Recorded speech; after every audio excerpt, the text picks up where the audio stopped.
Salut,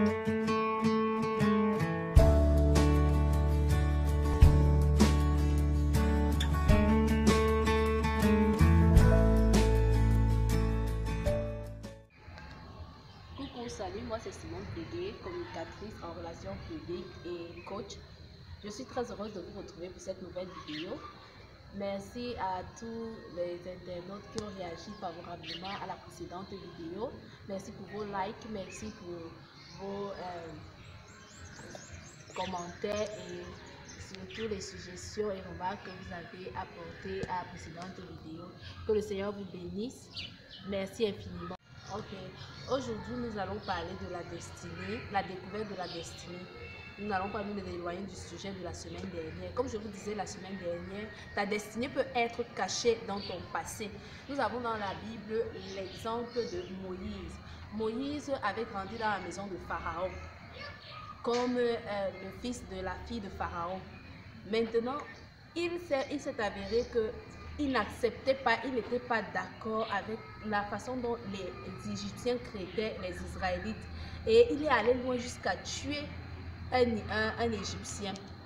Pourquoi? Parce qu'il sentait qu'il était attaché à ce peuple.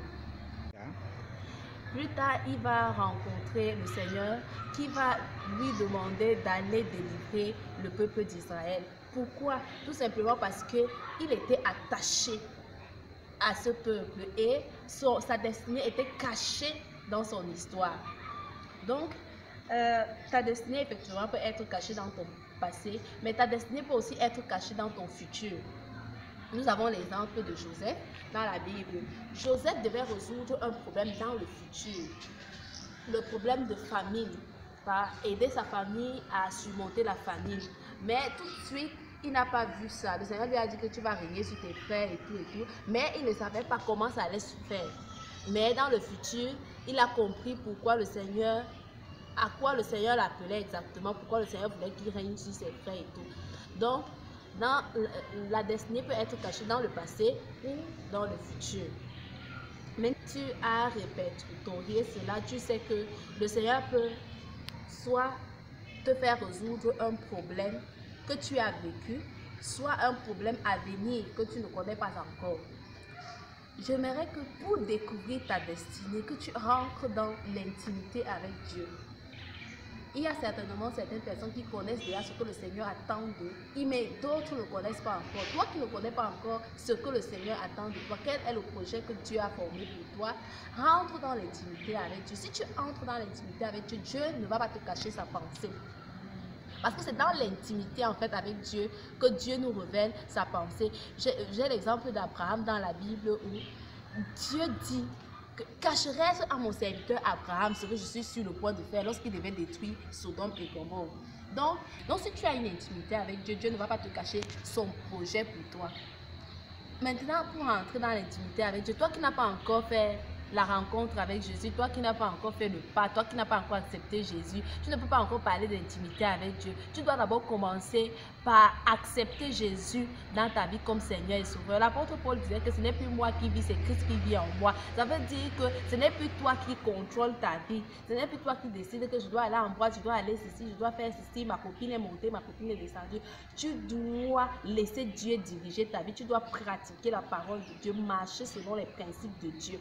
Maintenant, pour toi qui connais déjà Dieu, rentre dans l'intimité avec Dieu. Quand on est dans l'intimité avec Dieu, quand on est dans un processus, quand on veut que Dieu nous parle par rapport à quelque chose, on doit rester à l'écoute. Dis au Seigneur, Seigneur, parle-moi. Et le Seigneur peut te parler comment? De diverses manières. Le Seigneur peut te parler par rapport à une prophétie. Ça veut dire que l'homme de Dieu te parle et te dit, voici ce que le Seigneur dit de toi. Et ça va s'accomplir dans le futur. Et ça s'accomplit dans le futur. Le Seigneur peut aussi te parler au travers d'un songe. Ça veut dire que, comme Joseph, tu peux rêver d'une vision que le Seigneur te donne par rapport à ton futur. Le Seigneur peut aussi te parler par rapport à un fardeau. C'est-à-dire que tu as un fardeau dans le cœur, un peu comme Moïse. Quand tu vois certaines choses qui arrivent, tu es révolté dans ton esprit, tu aimerais changer ces choses, tu aimerais que ces choses changent. Donc, il faut être très attentif parce que le Seigneur n'est pas un marabout ou qui utilise les mêmes méthodes. Le Seigneur n'est pas mécanique. Le Seigneur a plusieurs méthodes par lesquelles il peut nous parler, plusieurs voies par lesquelles il peut nous parler. Donc, il faut être attentif quand on est dans l'intimité avec Dieu. Une fois donc que tu vas rentrer dans l'intimité avec Dieu et que le Seigneur va te révéler quelle est la destinée qu'il a pour toi, reste dans le chemin que Dieu a tracé pour toi. Dis au Seigneur, Seigneur, donne-moi la capacité de rester sur le chemin que tu veux que je reste pour accomplir ma destinée. Ne force pas. Parce qu'il y a beaucoup de gens, si le Seigneur te dit par exemple que tu vas aller en Europe, par exemple, tu vas commencer à chercher tous les banques et moyens. Non. Ne cherche pas tes propres moyens pour arriver à la destinée de Dieu. La destinée que Dieu a pour toi. Donne-toi à Dieu. Soumets-toi à Dieu pour que c'est Dieu qui te guide. Vous voyez, David avait la possibilité de faire un coup d'état à Saül et de devenir roi. Mais il a attendu le temps de Dieu. Il faut attendre le temps de Dieu. Reste dans le processus de Dieu. David pouvait tuer Saül il a eu plusieurs occasions pour tuer Saül, mais il ne l'a pas fait. Pourquoi? Parce qu'il voulait rester dans le plan de Dieu. Il voulait rester dans le processus de Dieu. Il a été roi à 17 ans, mais il est devenu roi à 30 ans. Il y a un processus dans lequel Dieu veut t'amener. Ne force pas. Ne cherche pas les raccourcis. Vous voyez le raccourci que Abraham a pris en prenant Agar pour avoir le fils pour avoir un fils. Ce n'était pas le fils de la promesse. Ce n'était pas le fils de la promesse. Donc vraiment, ne cherchons pas les raccourcis. Une fois que Dieu t'a révélé, aussi grande que ta destinée, et ne t'inquiète pas, ne commence pas à balader les regards inquiets. Oh Seigneur, est-ce que c'est vraiment toi qui as dit? Est-ce que je peux? Est-ce que je vais faire comment?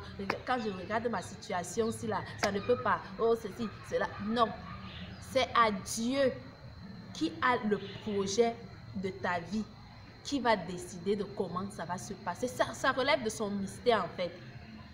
Vous voyez, Joseph aurait pu se dire, mais Seigneur, tu m'as dit que j'allais régner sur ma famille, tu allais régner sur mes frères, ils allaient se prosterner devant moi. Maintenant, je me retrouve dans un pays étranger.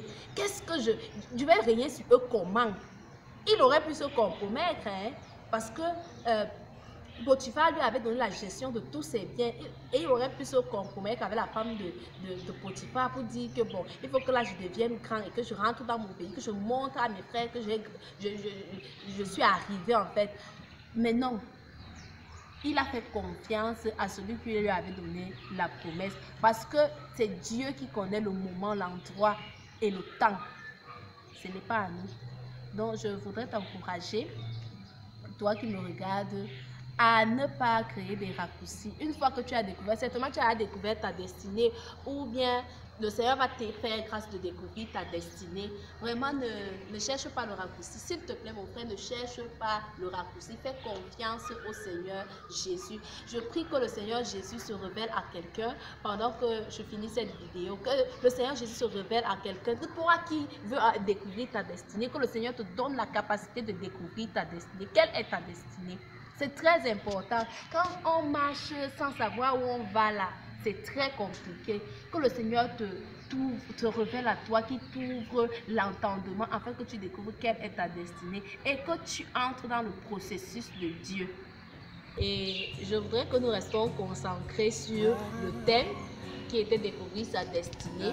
Alors, je vais faire un petit jeu. Je voudrais que, de façon concrète, que chacun d'entre vous me dise quelle était la destinée d'Abraham. J'attends vos réponses dans les commentaires. Surtout, n'oubliez pas de m'envoyer vos réponses dans les commentaires. D'ici là, portez-vous bien. Merci pour votre attention et merci pour vos commentaires que je sais que vous allez envoyer. À la semaine prochaine, n'oubliez pas de partager ce message, n'oubliez pas de liker, n'oubliez pas surtout d'entrer dans l'intimité avec Dieu pour avoir une idée claire sur votre destinée. Alors que le Seigneur vous bénisse. À la semaine prochaine. Shalom. Même si tu ne vois que le